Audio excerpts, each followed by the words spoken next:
टमाटर मिल गया। खला में गुम हो जाने वाला टमाटर कहाँ था? नासा के खलाबाज फ्रैंक रोबियो सबसे तवील वाहिद खलाई परवाज मुकम्मल करने के बाद सितंबर में ज़मीन पर वापस पहुंचे, लेकिन उन्होंने अपने खलाई सफ़र के दौरान बैनुल अक़वामी खलाई स्टेशन में टमाटर खो दिया।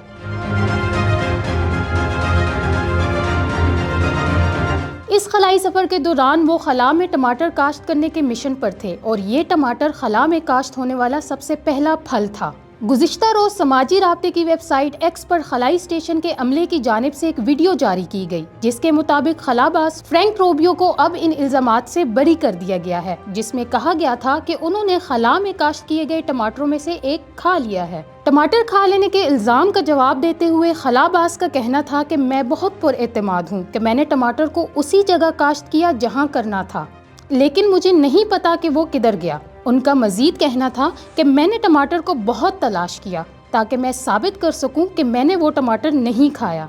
ताहम ये टमाटर अब 8 माह बाद मिल गया है।